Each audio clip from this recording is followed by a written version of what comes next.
This is Prerna Dubey and welcome to my channel stitching professor. तो आज का लेसन है हमारा चूड़ीदार पजामे का। तो आज मैं आपको बताऊंगी उसकी कटिंग। तो आपको मैं कुछ पॉइंट्स ऐसे बताऊंगी जिसका आपको बहुत ज्यादा ध्यान रखना है। तो चलिए स्टार्ट करते हैं अपनी क्लास। आज हम करेंगे चूड़ीदार की कटिंग। तो देखिए, चूड़ीदार की कटिंग के लिए हमें 5 नाप लेने होते हैं। सबसे पहले हमें लंबाई लेनी होती है, फिर मोहरी लेनी होती है, थर्ड नंबर पे नी लेना होता है, नी यानी कि हमारे घुटने, और थाई का नाप लेना होता है, थाई यानी हमारे जांघ, और हिप का नाप लेना होता है। तो ये 5 नाप बहुत इम्पॉर्टेंट होते हैं चूड़ीदार में। तो देखिए, एक चीज़ आपको मैं बताऊं कि बहुत से चूड़ीदार ऐसे होते हैं, 80% चूड़ीदार की कंप्लेंट ये होती है कि दोनों पैर में डिफरेंस होता है, दोनों पैर एक दूसरे से बड़े छोटे होते ही हैं। और दूसरी कंप्लेंट ये होती है कि चूड़ीदार पहनने के बाद में एक पैर पे कस्टमर को खिंचाव पड़ता है। तो वो क्यों पड़ता है और क्या करने से नहीं पड़ेगा, वही सारी चीज़ें मैं आपको बताऊंगी कटिंग में। तो आपको बहुत ध्यान से देखना है। तो देखिए, सबसे पहले तो जैसा मैं हमेशा बोलती हूँ कि कपड़े को अच्छे से प्रेस करके हमें लेना है। तो अब देखिए, बहुत से जो टेलर होते हैं क्या करते हैं कि कपड़े को डबल फोल्ड किया, इस तरीके से तिकोना किया और चूड़ीदार का नाप लगा के कटिंग कर दी। तो कटिंग ऐसी ही होती है, लेकिन हमें कपड़ा किस तरीके से लेना है वो आज मैं आपको अच्छे से समझाऊंगी। तो देखिए, क्या होता है कि कपड़े का सीधा उल्टा भाग देखना बहुत ज़रूरी होता है चूड़ीदार में। उसके लिए हमें क्या करना होता है कि हमें चौक से निशान लगाना पड़ता है। एक चौक का निशान हमने उस कपड़े पे लगाया और एक इस पे। तो देखिए, एक दूसरे के ऊपर ऐसा नहीं आना चाहिए। एक पैर का जो चौक का निशान है उसके ऊपर दूसरे पैर का चौक का निशान दूसरी तरफ आना चाहिए। मैं क्लियर करने के लिए आपको एक प्रिंटेड कपड़े से समझाती हूँ। तो देखिए, सपोज़ हम इसमें चूड़ीदार कपड़ा काट रहे हैं, ठीक है। अब हमने इसे डबल फोल्ड किया और क्या करते हैं, क्या गलती होती है कि इस तरीके से हमने फोल्ड किया और कटिंग शुरू कर दी। ऐसे नहीं करना है। तो ये देखिए, प्रिंटेड जो भाग है, इस कपड़े का प्रिंटेड भाग भी एक दूसरे के ऊपर इस तरीके से होना चाहिए। आया समझ में? आपको कपड़े को पलट के जमाना है, ठीक है। ये उल्टा भाग और इसका उल्टा भाग एक तरफ होना चाहिए, ये प्रिंट और ये प्रिंट एक तरफ होनी चाहिए। इस तरीके से यदि आप कटिंग करेंगे तो आपका पैर ना तो छोटा बड़ा होगा और ना ही पैर में खिंचाव होगा। तो इसके लिए हमें क्या करना होता है कि बीच से कपड़े को कट करना होता है। देखिए, मैं आपको इसमें करके बताती हूँ। ये देखिए, मैंने बीच से कट किया। अब मेरे को इस तरीके से जमाना है कि ये चौक वाला पार्ट ऊपर आए, ये चौक, अब इसके ऊपर ये वाला चौक। तो ये दूसरा जो चौक का निशान है वो अंदर नहीं जाके ऊपर की साइड ही आना चाहिए। अब हम इसे तिकोना फोल्ड करेंगे, जैसा मैंने धोती वाली सलवार में बताया है आपको। और भी मैंने बहुत सारी चीज़ों में ऑरेप का तरीका बताया है, उनके सबके लिंक में इसके डिस्क्रिप्शन बॉक्स में शेयर कर दूंगी। अब हमें सबसे पहले मोहरी का निशान लगाना है। तो मोहरी का निशान 5 इंच है, तो 1 इंच का मार्जिन लेते हुए 6 इंच पे हम निशान लगाएंगे और फिर 6 इंच का ये नाप को ही हम ऊपर 10 इंच तक बढ़ा देंगे। तो ये 10 इंच इसलिए हमने बढ़ाया है कि ये चूड़ी के लिए है।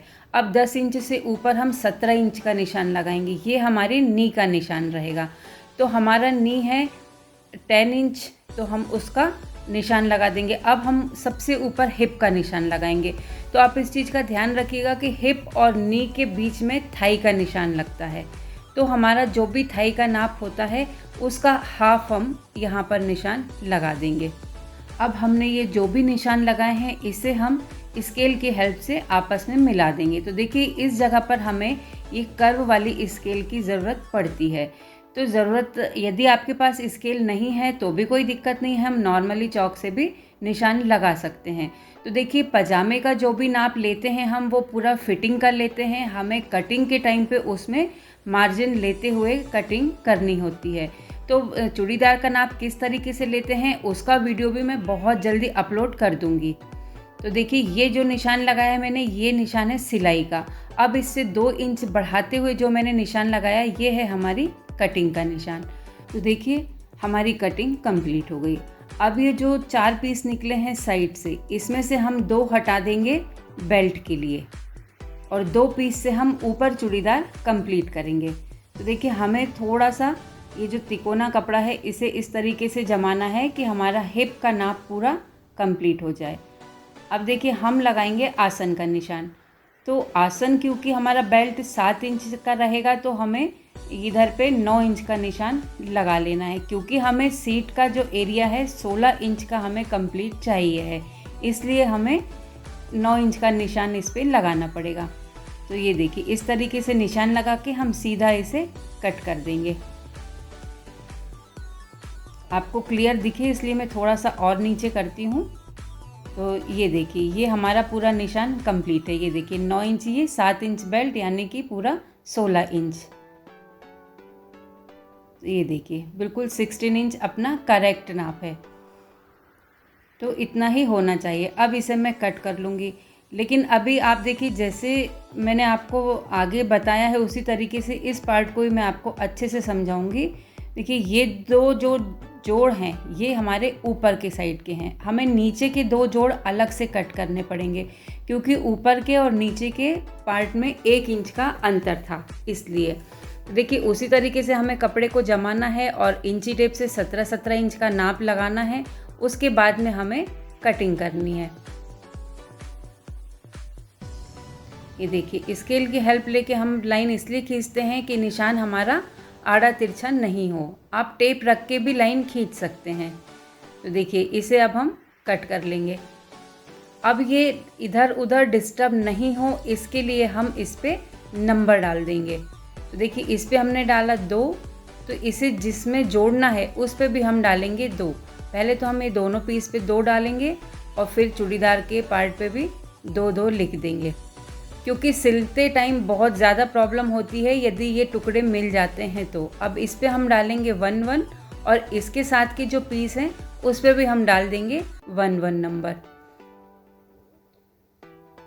ये देखिए आप देख रहे हैं। तो ये जो मेरा चूड़ीदार है ये मेरे क्लाइंट कीर्ति महादेव जी का है और उनकी रिक्वायरमेंट थी कि उन्हें बहुत ज़्यादा चूड़ी चाहिए है। तो देखिए मेरा चूड़ीदार कंप्लीट हो गया है। अब इसको कटने के बाद में भी हमें ऐसे जैसे नॉर्मल कपड़े कटिंग करके रख देते हैं वैसे नहीं रखना है। ये जो कटिंग के पार्ट हैं इसे हम इस तरीके से पलटेंगे और फिर वापस से इसे गोल करेंगे। अब हम इसे नॉर्मल रोल कर सकते हैं। देखिए अब मैं आपको म्यानी काटना बताऊंगी। तो ये तिकोना कपड़ा है, ऊपर हमने उंगली रखी, इस तरीके से फोल्ड किया, 7 इंच का हम ये निशान लगाएंगे टेप से और इसे गोल शेप देते हुए कट कर लेंगे। तो ये देखिए ये आपकी म्यानी भी कट गई, इसे रुमाली भी कहते हैं। अब हम कट करेंगे बेल्ट। तो मैं बेल्ट किस तरीके से कट करना है उसका वीडियो ऑलरेडी अपलोड कर चुकी हूँ, तो उसका लिंक भी मैं इसके डिस्क्रिप्शन बॉक्स में शेयर कर दूँगी, तो आप वहाँ से भी देख के और अच्छे से समझ सकते हैं। तो क्योंकि हमें तैयार बेल्ट 7 इंच का चाहिए इसलिए हम रफ बेल्ट 9 इंच का लेंगे। तो 9 इंच का पूरा निशान लगा के हम इसे कट कर लेंगे। अब आप देख रहे हैं कि साइड में हमें कपड़ा थोड़ा सा कम पड़ गया है, तो वहाँ पर हम एक जोड़ लगाते हुए यहाँ पर भी स्केल से पूरा मेज़रमेंट अच्छे तरीके से मिला के और इसे कट कर लेंगे। तो देखिए वीडियो को स्किप करके नहीं देखना है, क्योंकि बहुत कठिन कठिन बातें हैं जो मैं बहुत सरल तरीके से आपको समझाती हूँ।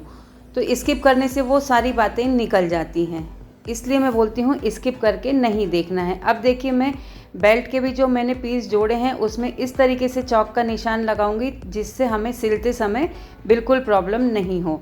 अब जैसा मैंने पजामे में बताया है उसी तरीके से इसको भी फोल्ड करूँगी मैं और फोल्ड करके रखूँगी। तो देखिए ये बेल्ट हो गया, ये म्यानी हो गई और ये हो गया हमारा पजामा।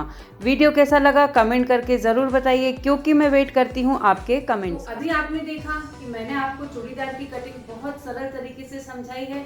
बहुत छोटे छोटे से पॉइंट्स ऐसे बताए हैं जिनके बिना आपका चूड़ीदार बिगड़ सकता है, इसलिए आपको रखना है उन बातों का विशेष ध्यान। वीडियो पसंद आए तो लाइक कीजिए, शेयर कीजिए और बनना है स्टिचिंग में प्रोफेसर तो सब्सक्राइब करना होगा स्टिचिंग प्रोफेसर। तो मिलते हैं नेक्स्ट वीडियो में एक नई क्लास के साथ।